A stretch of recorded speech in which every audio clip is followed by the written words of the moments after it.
এখন আমাদের মাঝে বক্তব্য রাখবেন আমাদের জেলা সভাপতি সম্মানীয় মলয় মহাজন মহাশয়।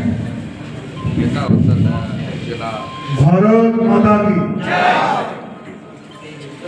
বড়োয়া বিধানসভা, এই বিধানসভা যারা নেতৃত্ব, আমার চার প্রিয় মন্ডল সভাপতি, এই বিধানসভার অন্যতম নেতৃত্ব শ্রীকান্ত দা, সুকেন দা, সুজিত দা, অরুণ চ্যাটার্জি, ডালিম দা, আফাজ দা, আমার আজকের এই যাত্রার সাথে আমাদের অভিজিৎ দাসগুপ্ত, অনামিকা, আর আপনাদের আজকে যারা জয়েন করবেন এবং জয়েনিং করা ছাড়াও যারা উপস্থিত আছে সবাইকে আমার অন্তরে শুভেচ্ছা, নমস্কার।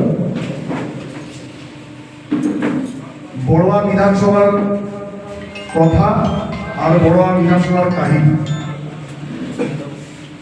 এইটা বোধ হয় পশ্চিমবঙ্গের 294টা বিধানসভার মধ্যে কোনো বিধানসভা জানতে পারি না। আমাদের এখানে সম্ভবত কেউ নেই যে আমরা 294টা বিধানসভার নাম আমরা জানি, বা কেউ জানতে পারেন হয়তো। আমি কিন্তু 294টা বিধানসভার নাম আমি বলতে পারি, কিন্তু এই 294টা বিধানসভার মধ্যে বড়োয়া বিধানসভার নাম গোটা পশ্চিমবঙ্গের সব বিধানসভার মধ্যে, ঠিক না? গোটা পশ্চিমবঙ্গের সমস্ত মানুষ বড়োয়া বিধানসভার নাম শুনেছে। আর কার নাম শুনেছে? জীবন কৃষ্ণ সাহা।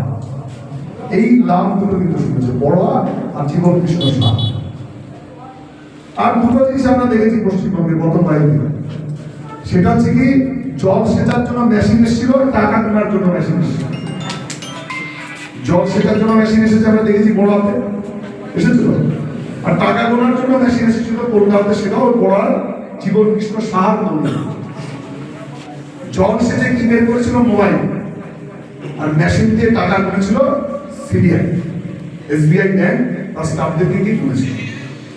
তার আলটিমেট কারণ কি ছিল বা পরিণাম কি হয়েছিল? কারণ ছিল এটা যে উনি শিক্ষক নিয়োগে দুর্নীতি করে বহু মানুষের কাছে অর্থ সংগ্রহ করেছিলেন। সেইগুলো সিবিআই দুর্নীতিতে ধরা পড়ে সেই টাকা গোনার জন্য যন্ত্র আনতে হয়েছিল। এইটা হচ্ছে টিএমসি, এইটা হচ্ছে জীবন কৃষ্ণ সাহা। সুতরাং বড়োয়া বিধানসভা টিএমসির বিরুদ্ধে বলার কিছুই আমাদের আর বাকি নেই, সব বড়োয়া বিধানসভা লোক জানে। বরং বড়োয়ার কথা বাকি বিধানসভার লোকরাও জেনে গেছে। তো সেই জন্য এইখানে সামনের দিনের জয় নিয়ে, টিএমসির পরাজয় নিয়ে আমি ভাবছি না। আমি ভাবছি টিএমসি যে মস্তানিটা দিন ধরে এখানে করছিল, জীবন কৃষ্ণ সাহা, তার দল এবং তার লোকেরা যে মস্তানিটা করছিল, ওই মস্তানদের দশাটা কি হবে সামনে, ওদের দশাটা সামনে কি হবে।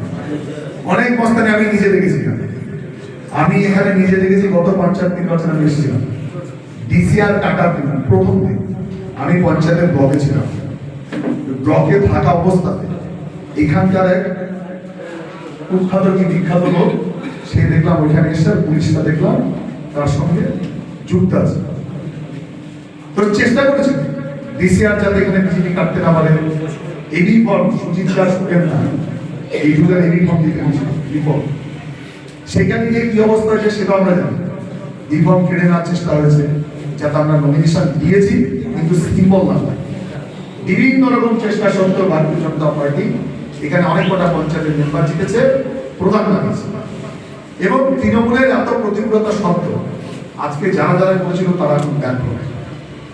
সেদিন আমরা সাময়িক কোনো কারণে যে লড়াই করতে পারেনি, আজকে সেই লড়াইয়ের জায়গা বড়াতে আস্তে আস্তে তারা তৈরি হয়েছে, আপনারা তৈরি হয়েছে।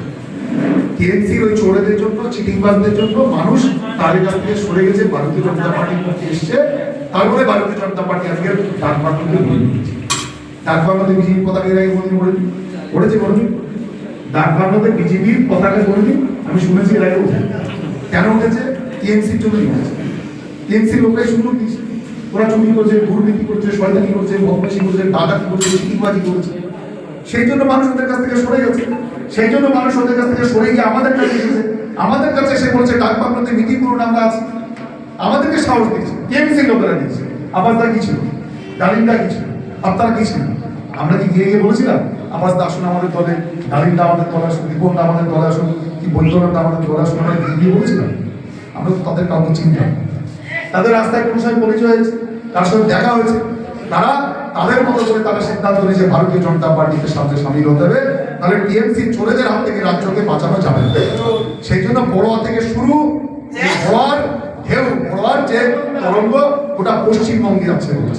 ভাবা যায় যেখানে এসআইআর আমলে টিএমসি লোকেদেরকে খাপানোর চেষ্টা করছে, সেই সময় এসআইআর কে সমর্থন জানিয়ে বড়োয়ার লোক ভারতীয় জনতা পার্টিতে যোগ দিচ্ছে। যেখানে হুমায়ুন কবির টিএমসি ছাড়ছে, সেখানে সংখ্যালঘুরা ভারতীয় জনতা পার্টিতে ঢুকছে। এইটা হচ্ছে